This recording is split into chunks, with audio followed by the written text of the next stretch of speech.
This is NC Spin, an unrehearsed discussion on issues of interest to North Carolinians. Now, here is your moderator, Tom Campbell.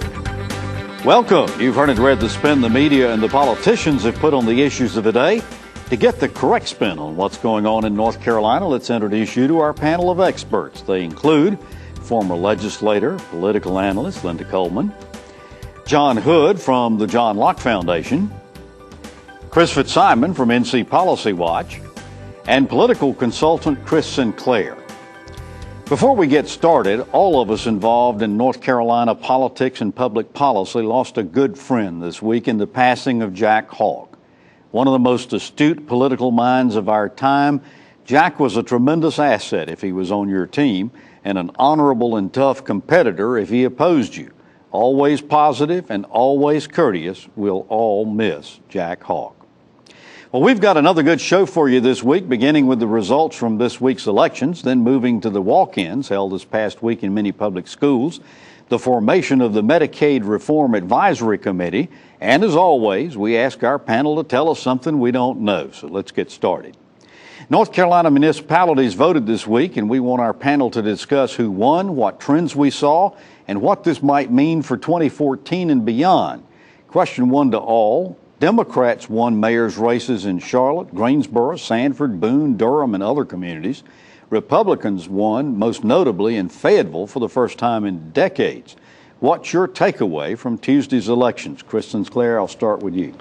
Well, I think the takeaway is that we obviously had a pickup in Fayetteville for a Republican, and these other cities that were where you had Republicans running are traditionally held by Democrats, have been for years, and so I don't think there was any real surprise in Charlotte. I didn't think that was a surprise, and obviously in Durham.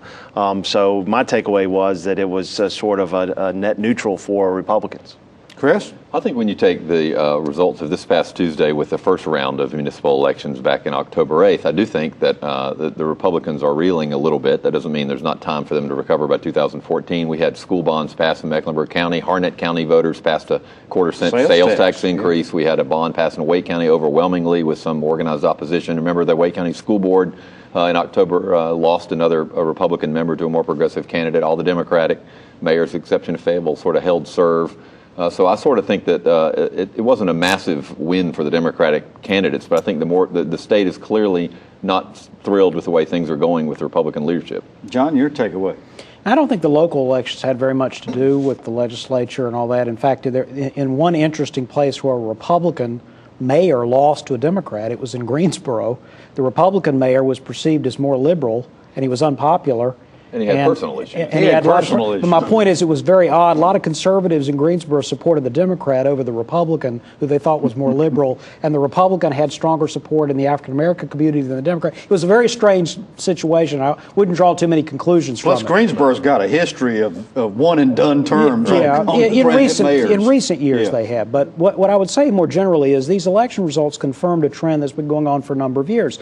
We may remember back in the 90s, urban politics in North Carolina was very competitive. You had Republicans that could win mayor's races in Winston-Salem and Durham and Raleigh and Charlotte, of course, with Pat McCrory, and sometimes in Wilmington and other places. That's almost all gone now. And that's largely because the Republican-leaning voters have moved into the suburbs. A lot of counties around Mecklenburg and Wake that used to be competitive are now pretty strongly Republican. And the Democrats have moved into urban cores or stayed in urban cores. And so we have a kind of a pattern that you see in other states now, where the urban cores are increasingly Democratic, the suburbs and particularly the exurbs are increasingly Republican. And it means that big city politics in North Carolina might not be very partisanly competitive in most cases. I was going to ask about that, but it's a good point. Linda, what's your takeaway? Well, I thought that Democrats had the night, and I felt that the notion is that there's a rejection of the Republican overreach in the General Assembly into municipal assets. And in the general way that this state is going, they just don't like the direction this state is moving in, and the vote told that last night. Chris, you're a Republican consultant. John said he didn't think it had any real implications for the legislature, but based on what the elections, the outcomes of the elections, What do you think is the message for Republicans in the legislature, and particularly for the statewide candidates? Well, I agree with John. I just don't think that there's much. I mean, all politics is local. When you run for local office, you're running on issues of growth and development. You're running on issues of zoning, on fixing potholes. You know, there's not that much of an implication in terms of state issues. And so, you know, my biggest takeaway from last night was, again, that you had a Republican pickup in Fayetteville, but there's also a small town pickup for a Republican right here in the Triangle. Mark Stolman unseated a popular incumbent mayor and became the first Republican mayor in Morrisville for, it's been at least a decade since Gordon Cromwell was mayor over there as a Republican. So I think that was a significant pickup for Republicans. I mean, yes, but you do have to go pretty far and wide to find Republicans that won municipal races this year. I mean, the real question is, why did the Democrats win most of these areas? And I'm having trouble connecting it to the legislature. In my case is simply that the electorate is completely different. And a lot of these places had 10% turnout, 50% turnout. Yeah, I mean, just not the same group of people that will turn out in 2014. That does not mean the Republicans are going to be safe in 2014. I'm not suggesting that at all. I just don't think the two events are very well connected. But I will say this. There was, in October in Raleigh, there was a pickup for a Republican, a gentleman named Wayne Mariano, lawyer, who ran right of center in a 41% Democratic district, 29% unaffiliated, and 31% we got the News and Observer endorsement. He got the News and Observer. But here's where I would differ for you. There is hope for Republicans. I think that the type of candidate that Wayne Mariano was, he could be, in my opinion, a Republican mayor of Raleigh because of the way he ran. He ran right of center, and I think there's some encouragement for that. Linda, there's a tremendous amount. I mean, you read the polls. There's a tremendous amount of unrest among voters about the direction this state is headed in. Mm-hmm. Did you see any evidence of that in Tuesday's elections? I think so. I think that when you look at Patrick Cannon in Mecklenburg County, when you look at a couple of the other races that were around, people are looking at how they will be governed and who's going to stand up for them and fight for the issues that, for instance, the Charlotte Airport Authority. I believe that that's something that they all want to make sure that Charlotte retains that authority and not some board. So people are interested in where, because the legislature can have great authority even over municipal, even though people run on zoning and potholes and those other kinds of issues. The General Assembly, as of late, has really taken issue with those things. Gotten very involved in these local issues. Gotten very involved in those issues, and I think that the electorate is saying, we don't want the General Assembly's involvement in our local elections. Chris, the elections are behind us already. We're starting to see the 2014 elections beginning to take shape, particularly the U.S. Senate race. Wasn't long ago that, AFP was running ads against Kay Hagan. Right. Now that we've got a committee that's running ads for Kay Hagan. What does this election, if anything, say about this 2014 election for the U.S. Senate race? Can you get anything out of that? No, other than the things you've already mentioned. I don't think the municipal elections had much to do with that. I do think people are unhappy just in general that the economy in North Carolina hasn't recovered faster, and they're blaming a lot of people for that. But I think it does show the fact that those ads are already running outside interest groups. Get ready to see that from now until Election Day of 2014. There'll be a lot of money spent here. We're going to call it the Television and Radio Full Employment Act. But I will see millions of dollars worth of advertising over the next few months. You can watch NC Spin anytime you want. Just go to our website, ncspin.com, and click on the YouTube button on the right side of the page. We post each week's show on Friday, so view us anytime you like. And while at ncspin.com, be sure to sign up for our free weekly email newsletter, Spin Cycle. And by the way, you can follow us on Twitter at NCSpinTweets. 4 ways to keep the conversation going: ncspin.com, NCSpin on Facebook, at NCSpinTweets, and Spin Cycle. We look forward to hearing from you. NC Spin will return after these messages.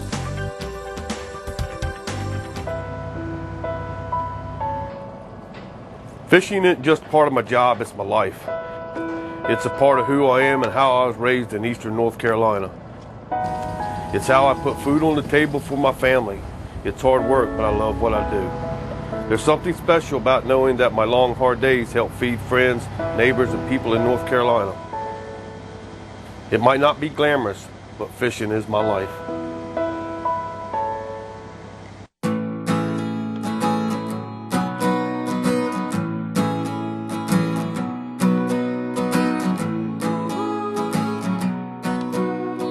The best part about being a member of a Touchstone Energy cooperative is that it's your Touchstone Energy cooperative. Learn more about the power of your co-op membership at togetherwesave.com. North Carolina's Touchstone Energy Cooperatives, looking out for you. We now return to NC Spin. This past Tuesday, many schools and teachers across our state participated in what was called a walk-in, a chance for parents and citizens to visit schools in order to learn what was going on in public education.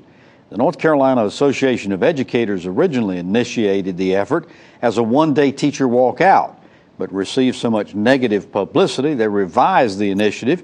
Even so, Republicans railed against the walk-in and against NCAE. Linda, you started your career as a classroom teacher. What do you think of this walk-in movement and the publicity it received?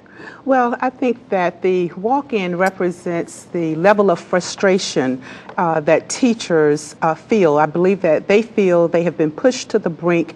They are so dissatisfied with their working conditions, with teacher pay. Right now, North Carolina is only behind Mississippi in terms of the southeastern states with teacher pay. And we are right back to saying, thank God for Mississippi. So we've got to do something to change all of this. They know that teaching is an honorable profession, and they just feel disrespected. Chris, we got the fact that teachers are upset they hadn't had a pay raise in years, at the end of teacher tenure, some of these other things like that. I guess the real question is, what are the parents of school children? How's all this walk-in business, walk-out business resonating with parents? Well, I think that I think it's probably a mixed bag. I think that I respect the right of the teachers to express their frustration with the General Assembly. I think they have a legitimate complaint in terms of teacher working conditions and teacher pay raises. I think that the way, the venue in which they did this, I don't necessarily agree with that. I think they have every right to protest. I think getting in before school and holding the walk-in, it can be perceived as getting more press publicity stunt. There are other ways to get your message out there. I just think bringing it into the school, in the classroom, or even prior to teachers teaching, I just don't think that was the right John, the venue. Republicans were really upset about this, and most of what they were upset about was NCAE. What's their angst with NCAE? Is it the fact that NCAE has traditionally... NCAE spends a lot of time defeating them and trying to defeat them in election time. Okay. But the specific issue here was, as I understand the way this developed, there were a group of teachers that wanted to do a walkout. NCAE is smart. They are the state affiliate of the National Teacher Union. They've been practicing politics for decades. They recognized the walkout was a bad idea. So they intervened to try to steer things towards something else that wouldn't be quite as unpopular, and that was the walk-in idea. But then, when it became obvious they were involved, then they said they weren't, and they took the walk-in information off of the NCAA website. Then they put it back on. Then they said they were involved. Then they said they weren't involved. It was kind of a mess. Now, how much of that got into the general public, I don't know. Probably not very much. But I think that the whole development of this was poorly conceived. Even though this is an effective argument for Democrats, both parties know that education is going to be a big issue in 2014, but they're going to play their cards more intelligently, or they're not going to win. Well, Chris, Governor McCrory stayed out of this walk-in situation, but he formed a teacher advisory group and held their first meeting this past week. Now, what he told them was he recognized that teachers had some legitimate gripes, and that he wanted to hear those gripes and he wanted to go to work on them. Mm-hmm. However, he also told them that he couldn't fix everything in 10 months in being in office. Senator Martin Nesbitt came back with, I thought, a very good response. He said that in 10 months it was long enough to eliminate class sizes, cut teacher assistants, kill the Teaching Fellows program, give money to school vouchers, and eliminate tenures. Who won in this situation, and where is McCrory on this advisory group? And McCrory was actually asked, he was touring a plant, was asked about the walk-in and said teachers have legitimate gripes, so he took a different tact than Senator Berger and some other folks in the General Assembly.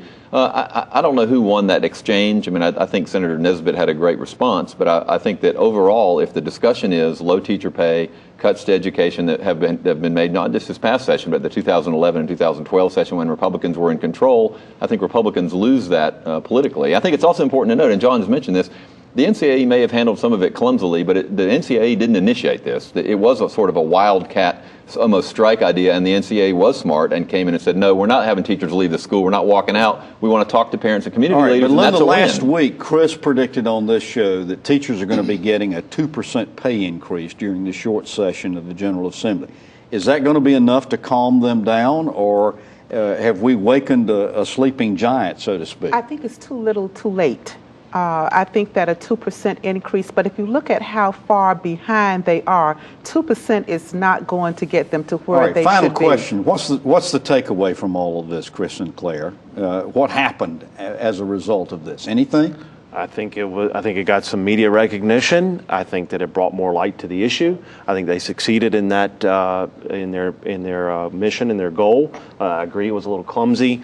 I think the governor was stepped above and did a better job in terms of addressing this issue than he has in the past. All right. When we come back after these messages, we're going to talk about Medicaid reform. NC Spin will return after these messages.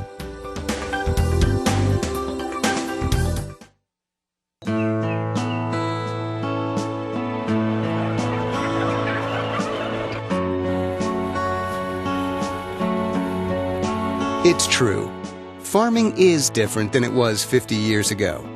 We know consumers have questions about how our food is grown today. North Carolina livestock farmers want you to know that they're using the most responsible and caring farming practices to feed our state. ncanimalag.com. The North Carolina Medical Society is committed to a healthier North Carolina. We feel as an organization representing over 14,000 physicians that we have a responsibility and an obligation to help our citizens become more healthy. And by doing this, we want to help educate them about ways in which they need to keep themselves healthy through good nutrition, exercise, and maintaining a healthy lifestyle. These ingredients will help not only individual citizens become and maintain a healthier outlook on their lives, but also help contribute to having a healthier state. Where do you go when you need to know? ANC makes it easy for you to get the information you need to make well-informed public policy decisions. Our members are industry leaders who are ready to share their industry-specific insights with you. Want to hear both sides of the story? ANC members can tell you. Just use the ANC member directory as your guide or call us directly. ANC members have the knowledge, expertise, and perspective you need to create public policies that are good for North Carolina. We are ready for your call. We now return to NC Spin. Calling North Carolina's Medicaid program broken, Governor Pat McCrory determined it needed to be reformed and proposed to change it to managed care program using private sector providers. That proposal met with serious negative response from many in the healthcare profession and wasn't warmly received by the legislature, a body that instructed the governor to revisit Medicaid reform and report back to them prior to the start of the short session in May. Last week, Governor McCrory named 3 members of the Medicaid Reform Advisory Group. They include 2 hospital administrators, both affiliated closely or distantly from Carolina's Medical Center, and a Randolph County executive dealing with disabilities. The legislature named 2 members, Nelson Dollar from Wake and Lewis Pate from Wayne counties. Chris, there are a lot of voices in healthcare who are concerned, saying they aren't at the table in this advisory group. No family doctors, county or regional patient providers, insurance companies, even CCNC. What's your take on this new advisory group? Well, if it's really going to be an advisory group that has some meaningful recommendations and has hearings or talks to folks, it needs to be much broader. Not just, it needs to have the folks you have mentioned. It needs to have legislators, maybe of a different party or a different point of view. Although Representative Dollar was one of the ones who expressed reservation, I hope he continues to express that.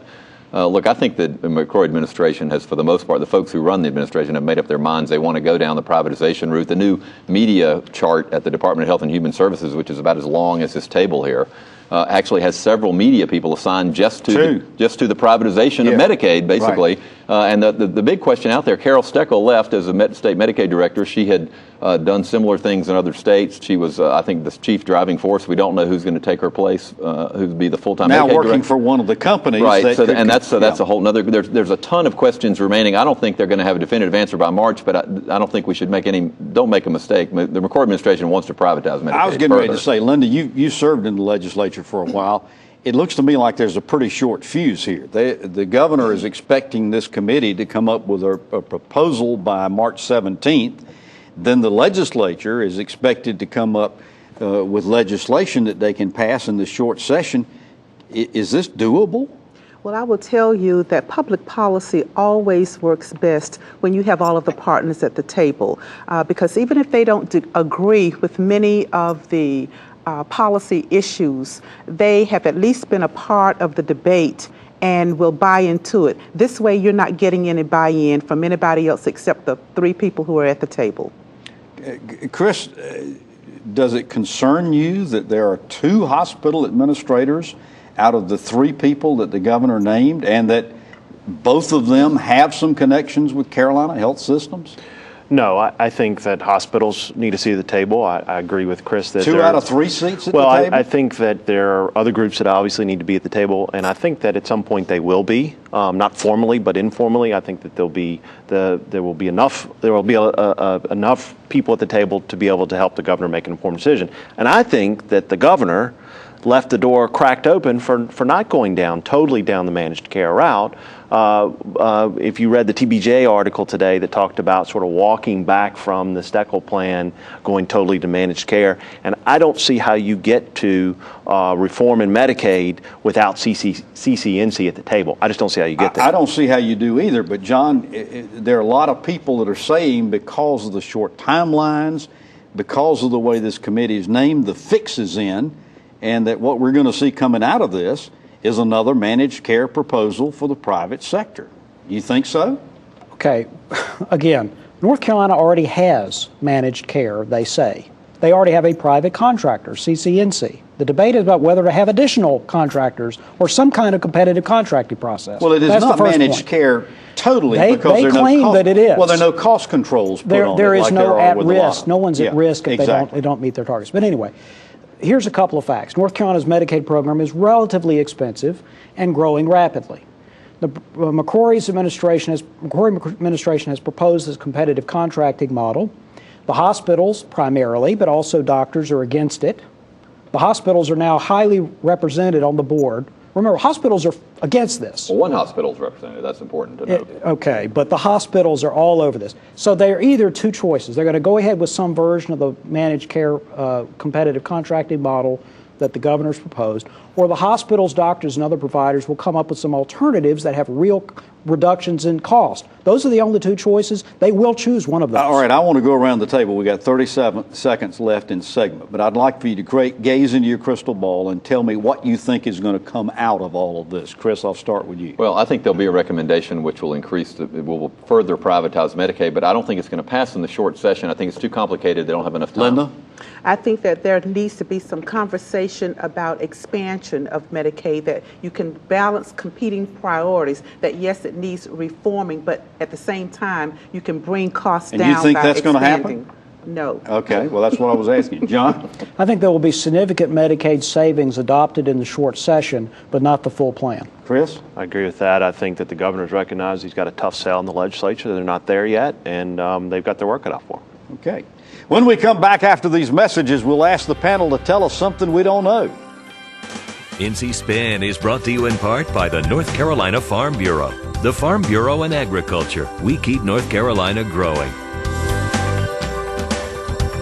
You trust your family physician to care for you and your family. We treasure that trust and are committed to providing the best care possible for all North Carolinians. It's time for Medicaid reform, but not without input from North Carolina's family physicians. Medicaid reform will impact health care for all of us. Tell state leaders you want your physician involved. We need Medicaid reform that's good for North Carolina. To sign our petition of support, visit rnchealthcare.com. North Carolina is a great place to live, work, and raise a family, but we consistently rank in the bottom third for state health. Poor health choices and inactivity cost our state $54 billion a year, dollars that could be saved through healthier living. We can do better, North Carolina. That's why NC SPIN is working with health and community organizations to launch a Healthier NC, an education campaign and challenge to live healthier lives. Join us at ahealthierNC.com. One of my favorite parts of the show is to get the panel to tell us something we don't know. John Hood, tell us. Tom, I mentioned earlier the Republicans are having trouble competing in some of the larger cities in North Carolina, but they're actually doing better in smaller towns and in county commissions. B.J. Murphy, who was the mayor of Kinston, was reelected. This is an overwhelmingly Democratic city with large African-American population, Republican, who is going somewhere. All right. Look out for him. Linda, tell us something we don't know. Bev Perdue is coming out with a biography that will speak largely to her tenure as the first female governor of North Carolina. Chris, tell us something we don't know. 115 school districts in North Carolina, 99 right now ban corporal punishment, 6 don't. Most of the people that do corporal punishment are in 2 counties. There's a big push to make that statewide law. Immigration reform will be front and center in January, February, and Renee Elmers will take a lead in that fight. You've heard our spin on the issues of the day. To stay informed all during the week, read our weekly column. Be sure to visit ncspin.com and join us next week when we talk about more issues of interest to the people of North Carolina. Until then, stay informed and watch out for the spin. Join us next week and get the spin on issues facing our state.